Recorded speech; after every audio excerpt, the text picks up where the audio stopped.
Did you just call me a schmuck, bro?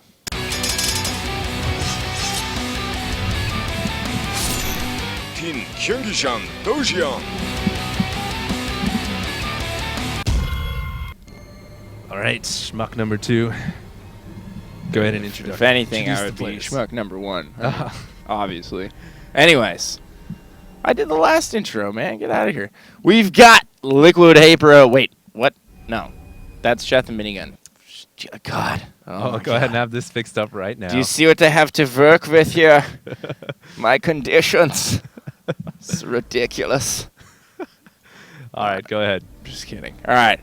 We've got coLMVP.Minigun spawning as our red Protoss. The map is Daybreak.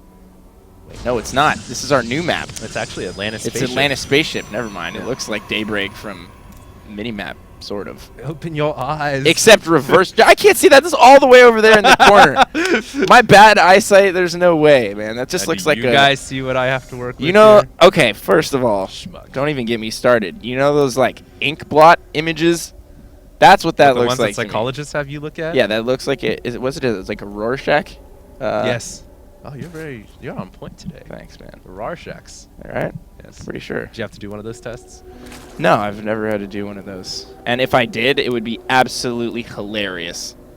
It would be hilarious. That, sir, is a drone. Yeah, right? I'd be like, I would just make up the most random stuff. Like, you know, I really wouldn't play the whole word association game and just say exactly what came to mind. I would be saying all kinds of funny stuff. That, is a larva. I'd be like naked marine. Gauss rifle. C10 canister rifle. Psychologist. Arc light shock. Any idea what you're talking about? What? Unless he was playing StarCraft 2. Oh, he'd know what I was talking about. All right, man. It's time for Game 2 here, and actually the scoreboard is wrong as well. I do apologize, guys. I'm really sorry. This is my first day back on the Daily Show for a couple of weeks, so bear with me. Yeah, you really got to keep your skills sharp on the Daily Show. If you don't practice for like 2 days, sometimes you can drop from Masters League Daily Show controller to like Wood League. And HD does that on a regular basis. I don't think I'm Wood League right now. I think I'm like, you know, I don't think you ever graduated from Control Man Wood League. Oh. You've still got to play your placement matches. Yeah. You've still got to play your 5 placement matches. I would love to see you try to play this. I wouldn't. I'd never enter into Wood League. That's why I wouldn't even go through it. Because I know I just started Wood League, so I'm saving myself the trouble. That's a real winner right there. You know you're going to lose at it, so you don't even get involved in the first place. Okay. I'm just kidding. Sheth is getting a hatchery. And he's actually getting it away from the pylon because the natural is blocked. It is indeed. So you know, Sheth not making the same mistake that his teammate made in the former game. I was actually going to talk about that in the last game, but I didn't get a chance to. But on Shattered Temple, it's very hard to put a 3rd hatchery down because you got rocks there on both.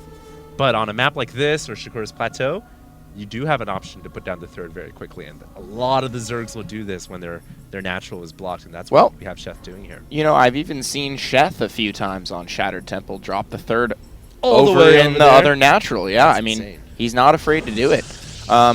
The one thing is, though, is if you do commit to dropping that 3rd really far away, you've got to be super, super vigilant on the map. You cannot allow one of those offensive pylons to go up because you'll just straight up lose. Yeah. And, you know, Sheth, it's harder. And now look at this. Sheth spreading out with his Zerglings here, grabbing both the Xel'Nagas, and he's probably going to use those other 2 links to start scouring the map and looking for potential probes that are going to put up those offensive pylons. Yeah. We'll just have to see what he does with his links. But I would imagine he's going to stay pretty active with them, try and figure out exactly what Minigun is doing and what his presence on the map is. Yeah, I agree with you. And unlike HeyPro, and I'm not saying HeyPro is bad or anything. Obviously, he's much better than I am. But unlike HeyPro, I think Sheth is going to be very active about checking for the pylon that Minigun is so known to use. We shouldn't talk him up too much. He's not moving those lings.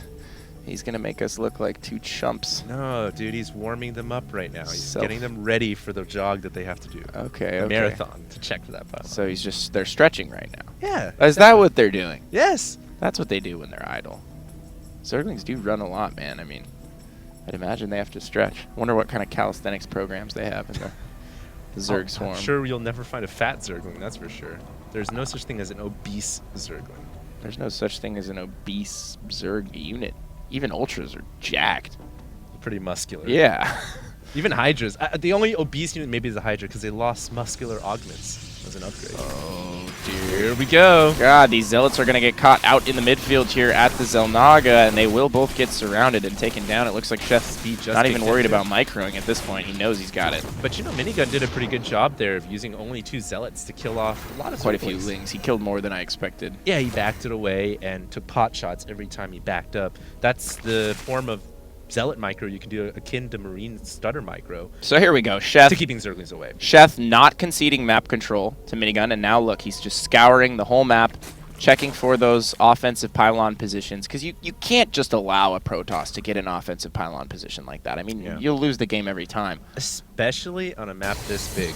A lot of hiding spots. Yeah, absolutely. And even more so on a map this big, because you're not expecting that, first of all, and if they do go for that and they're able to cut the distance of a huge map like this, you know, maybe in half or maybe by 2/3 by getting a pylon up that close, it just makes their reinforcement time and their actual run time to get to you just super short. And there we have 2 Lings actually getting through. Might get a single probe here. It's going to be close. I think he will get that probe. Very nice. Yeah, that's well done by Sheth to actually get 2 Zerglings inside. Because there is an opening here. You guys might not see, but the Zealots just kind of walked through there. And Sheth used that to his advantage to figure out what's going on. Certainly did. 3 bases to 3 bases here in a couple of minutes once Minigun gets his third up. You know, we don't see this too often, but now that players have become acclimated to Atlantis Spaceship, I think players are more playing the macro game, which is great because this is a map where you can get a lot of different things happening.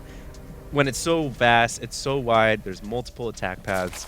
I love watching macro games on Atlantis Spaceship. Yeah, I think it's a really cool map too. I think Atlantis and Sandstorm are both Great maps. awesome maps. I mean, I still think it's way too early to say that they're great maps, but you know, we just haven't seen enough games on them to know whether they're balanced or if there's any crazy imbalances on the map. Because rest assured, people will find them if they're playing competitive matches against each other. But you know, we just don't know enough about the maps yet. But they certainly create some really cool games, and they're unique and they're new. 2 Robos coming up at the same time here. What the? And I was wondering what was Minigun going to do. Switching into 2 Robo Colossus? Yeah, he's going to really Immortals? speed up the... Well, it's either going to be Robo for Colossus or Robo for Immortal production. And he's really going to have a lot with 2 Robos up. And speaking of having a lot of things, Sheth has a lot of roaches. He's got 24 plus 11 on the way, so he's going to have 35 roaches out. Wow.